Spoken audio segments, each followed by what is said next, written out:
14 अप्रैल 1912 की रात Atlantic ocean के ठंडे पानी में जो हुआ वो कोई नॉर्मल एक्सीडेंट नहीं था। हमें हमेशा हॉलीवुड की फिल्मों ने सिर्फ एक रोमांटिक लव स्टोरी दिखाकर छोड़ दिया, पर असली सच ये है कि इस सदी के सबसे बड़े जहाज क्रैश में 1500 मासूम लोगों की बलि चढ़ाई गई थी। एक ऐसी तबाही जिसे बहुत आराम से रोका जा सकता था अगर बीच में कंपनी का घमंड, कॉर्पोरेट प्रेशर और सिस्टम की गंदी लापरवाही न आती।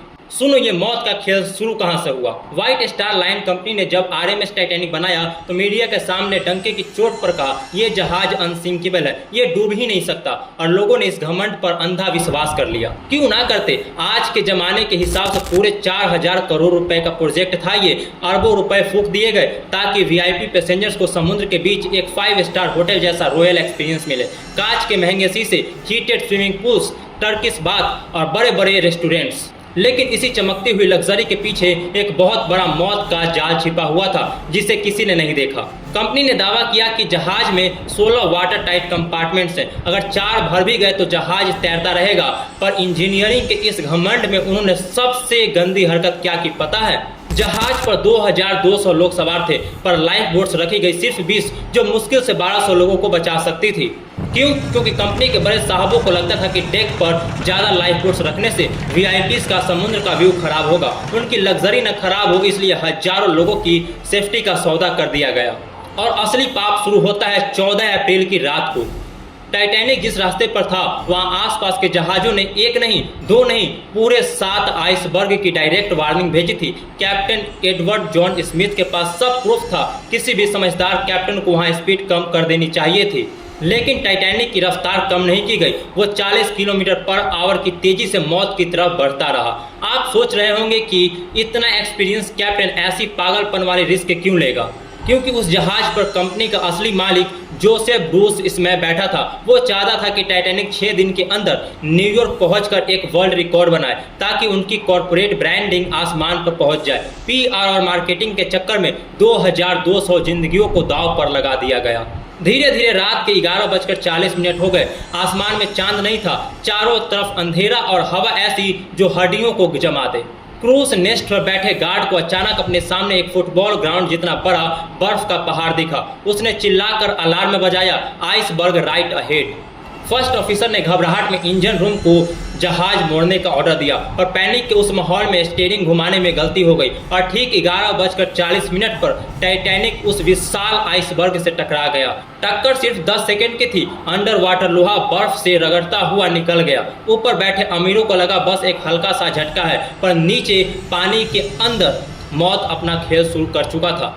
डबल बॉटम हल साइड टक्कर में किसी काम नहीं आया और 16 में से 6 कंपार्टमेंट्स टूट गए। इंजीनियरिंग का रूल फेल हो चुका था। द अनसिंकेबल शिप अब डूबने वाली थी। रात के 12:20 पर जब बचाव के लिए SOS सिग्नल भेजे गए तो सबसे करीब जहाज RMS कार्पेथिया वहां से 107 किलोमीटर दूर था। उसे पहुंचने में 3.5 घंटे लगने वाले थे और टाइटैनिक के पास इतना वक्त नहीं था। यहाँ पर सिस्टम का सबसे घटिया चेहरा सामने आता है। पानी सबसे पहले नीचे वाले डेक में भरा, जहां आम लोग और इमिग्रेंट्स थे। उन्हें लॉक्ड डोर और लगेज बैरियर की वजह से ऊपर आने नहीं दिया गया और ऊपर फर्स्ट क्लास के वीआईपीज़ के लिए जो लाइफ बोट्स उतारी गई वो डर के मारे आधे से भी कम कैपेसिटी में भगाई गई। किसी में 60 की जगह सिर्फ 25 लोग बैठे। जब रात के 1 बजे जहाज का पिछला हिस्सा हवा में उठने लगा तब लोगों का अंधा विश्वास टूटा। चारों तरफ चीख, भागदौड़ और चाउस मच गया। रात के 2:05 पर जब आखिरी लाइफ बोट्स चली गई तब जहाज पर 1500 लोग अकेले मौत के सामने खड़े थे। ठीक 2:20 पर टाइटैनिक बीच से 2 टुकड़ों में टूट गया और अटलांटिक ओशियन के उस काले ठंडे पानी में पूरी तरह समा गया। जो लोग पानी में गिरे वहां का टेम्परेचर -2 डिग्री सेल्सियस था। इंसान का खून जमने और शरीर फ्रीज होने में मुश्किल से 5 से 10 मिनट लगते हैं। 1500 लोग उस अंधेरे समुद्र में तड़प तड़प कर मर गए। लेकिन इस पूरी ट्रेजेडी का सबसे घिनौना सच अभी बाकी है। जब बाद में इन्वेस्टिगेशन हुआ तो पता चला कि जब टाइटैनिक डूब रहा था और रोशनी के रॉकेट डाल रहा था तो वहां से महज 30 किलोमीटर दूर एक और जहाज खड़ा था, SS कैलिफोर्निया।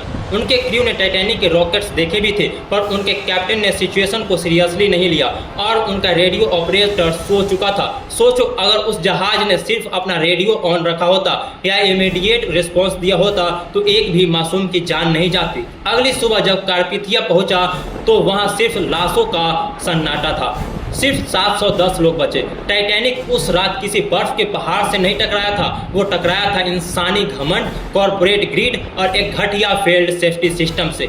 आज भी उसका मलबा 3.8 किलोमीटर नीचे समुद्र में सड़ रहा है और रिपोर्ट्स कहती है कि 2030 तक बैक्टीरिया इस लोहे को पूरी तरह खा जाएंगे। टाइटैनिक हमेशा के लिए मिट जाएगा।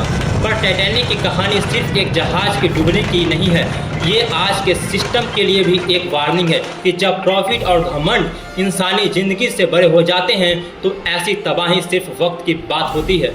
अगर ये वीडियो पसंद आए तो चैनल को सब्सक्राइब जरूर करना और मुझे कमेंट में बताना अगली वीडियो किस टॉपिक पर चाहिए। मिलते हैं अगली वीडियो में। जय हिंद।